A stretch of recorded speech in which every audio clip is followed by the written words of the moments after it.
opportunity to talk to Rosemary McKenzie-Ferguson in the studio. We're going to talk about something that happened to her quite a number of years ago and what she did following that accident.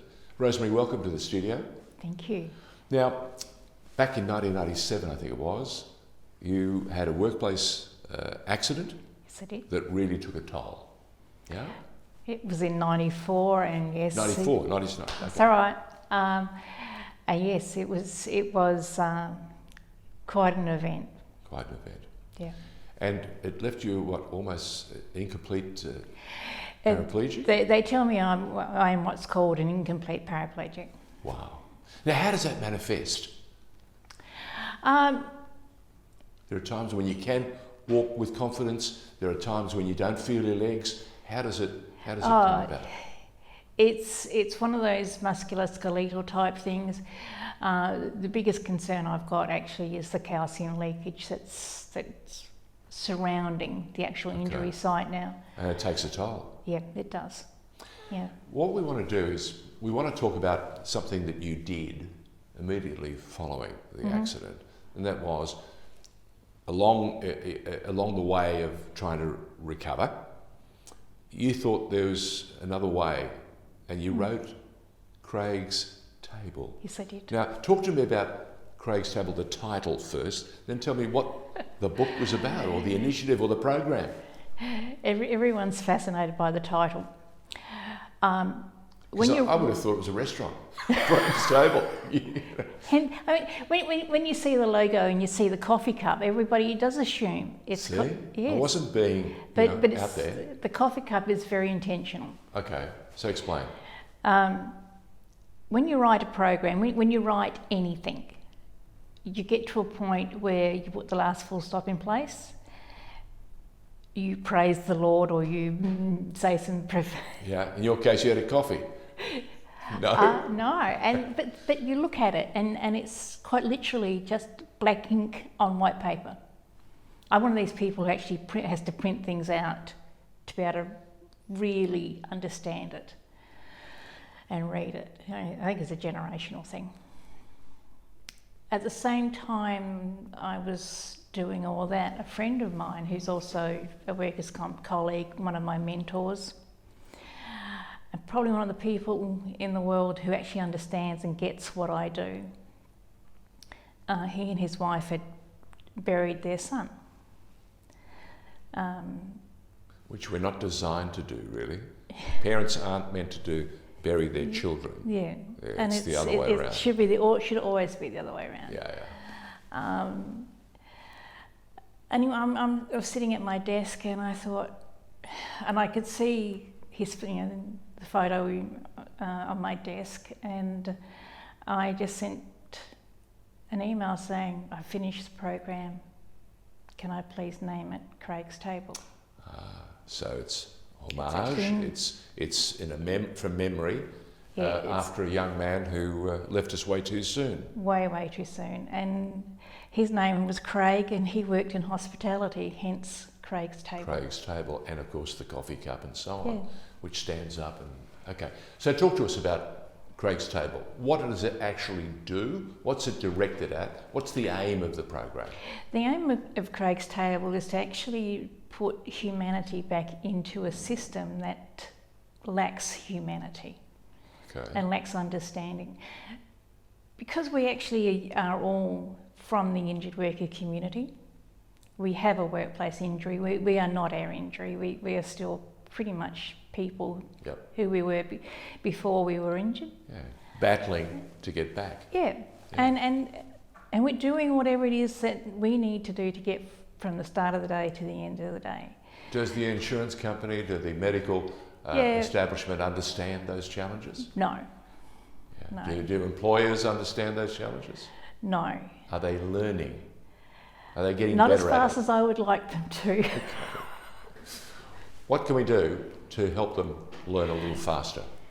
It really is just a matter of sending me an email, and I'll actually help them navigate the system, to shorten the system for them, and to put the emphasis back where it really needs to be. It's because it really shouldn't be a a career-ending anything. But there's a stigma attached to it too that you need to shake off in a hurry, don't you? Oh, it's interesting when I start working with people, and you see them, and they are so rigid. Their frame around themselves is so tight. They lose their self-confidence. Yeah. It's a terrible thing. I like to turn up every now and then wearing a T-shirt that's actually got my claim number on it. It makes them laugh because it makes them understand that. And for a moment, it stops them thinking about this, and they can move ahead. So you ask them some pretty easy questions, which on the surface look easy, but they're actually quite confronting questions. Where are you going? And what do we need to do to get you to help you get there? Right. Craig's Table is a we place. It's not an I place, it is a we place. So together, we get you there. Yeah. And we don't care what the dream is. We don't care what the direction is. We help you find that, and then we move you forward. Isn't can I say it's Craig's Table is like an add-on? In other words, it's like a companion. Yes, it is. It allows you to delve into it, to see how better you can do what you need to do to recover, or to make that journey. You keep talking about the journey, I notice, in much of the paraphernalia that I was reading. You talk about the journey. Yes, it is. In a journey, normally it's more than one person. And in this case, you talk about the we. And I like that too, because together, with what you've gathered and the information that you've mustered up, in all that experience of yours, you're putting it to good use to help others. Yes. Get back and rehab and find a way to get back to work, because we need work, don't we? I keep hearing people saying, "Oh, when are you going to retire, George?" And I don't believe. In my book, there is no retirement. Retirement for me is an artificial phrase that people throw up there. It was invented 60, 70 years ago overseas for purposes of moving a workspace from here to there. Doesn't work for me. My great-grandfather, my grandfather and my father, they worked until they dropped, because it gives you purpose, gives you drive. It's a being. It's part of your being, isn't it? It is. And so many of the people that come into contact with Craig's Table have the most amazing life skills. They just haven't worked out that they can turn a passion into something, or they can take their transferable skills and learn a new way of doing something. You've given a number of examples where people may well have been handicapped and they would have thought, I can't get back. But in Craig's Table, there are examples of how people who thought, I can't do CPR anymore. But you've given an example, and you might like to retell the story, because it's wonderful.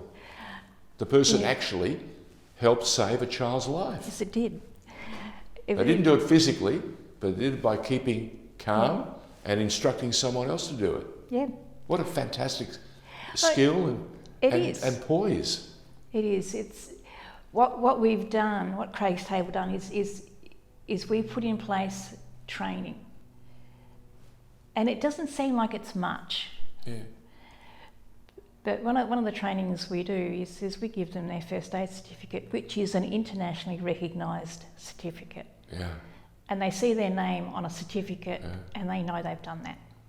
That lifts them, doesn't it? Yeah. And the other example of the long haulage driver, can no longer drive, but you make him a logistics expert. Yeah.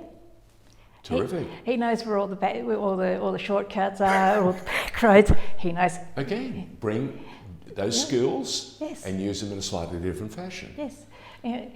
One driver who I had met when I was did some work in the US, actually sat in his hospital bed and worked out the best way to go without turning against the traffic and how much time, money and fuel it saved. Smarts. Yeah. Smarts. What they'd learned on the job, they put to make it easier for others to work on the job. Yeah, we really do have to stop just throwing these people away as if they are damaged. We've invested beyond. so much in them. Yeah, because of an accident, it shouldn't be the end of it. It can well be another part, and this is what you're talking about. Yep. This is what Craigslist is all about. Rosemary, I'll get it right eventually in my brain because I've gone into neutral mode. It's when you find that gear.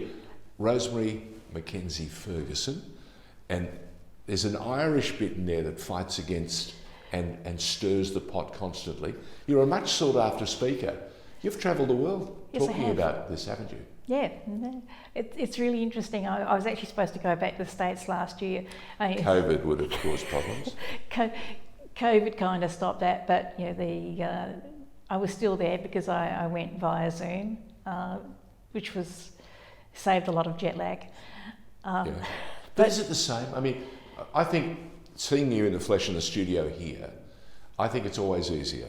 I understand that through COVID, we use all the technology, and it's a burn and a hint and a help, but the 100% being there, it's unmatchable for me. Yeah. For me. Oh, it is. I mean, we started conference season here again in Australia, and there's nothing like going out, mingling with everybody, learning what everybody's been doing, and actually hugging people in person instead of just sending them a virtual hug. Well, I'm not sure holograms could hug you, but that's the next stage, they tell me. Yeah, it probably will be. It's quite scary when you think about it. Well, Sony's working on it. They've got an idea. They can create a hologram, maybe not quite the size of real person, and you're wearing an earpiece, and you can talk to anyone in the audience, wherever they might be in the world. Exciting stuff. But the one-to-one stuff that we speak of, it's kind of like the Jetsons. Hey, I'm old enough to remember Rosemary, the Jetsons. Rosemary, have you heard? They're remaking the Flintstones. 20 years in advance. So nearly the post-Stone Age. It's going to be crazy. Look, Craigslist is what we're talking about. Rosemary Ferguson is... Rosemary McKenzie-Ferguson. Why do I keep just call me forgetting Rosemary? No. Why do I keep forgetting the McKenzie? Is it a Freudian moment? Yes, Freudian slip. Yeah, Freudian slip. Rosemary McKenzie-Ferguson is our guest in the studio, talking about something that she's lived with and decided that, you know what, there's an opportunity to help others, and she took that on board, that challenge, and wrote the program, wrote the book. It's Craig's Table, in memory of a young man who left this earth way too soon. If you want to know any more, how do they reach out to you and catch up with you? If I knew how they did that, So the best way to reach out to Rosemary? No, most of it is done by Google search. Okay. The industry knows me quite well. So Rosemary McKenzie-Ferguson. No. That's the person. Yeah. Oh no. No, they actually just call me Rosemary. Rosemary. Yeah. Do you know how many Rosemary's Google will come up with? You're Probably a lot. You're just creating mayhem. I was actually introduced at a conference that was online, and the person who introduced me said, there are very few people who are actually known by one name. There's Mother Teresa, Diana, Jesus, Pele, Rosemary, Maradona. You're in fine company, Rosemary. Oh, yeah. Maradona, that'd be good. No, look, it's been great to have you in the studio.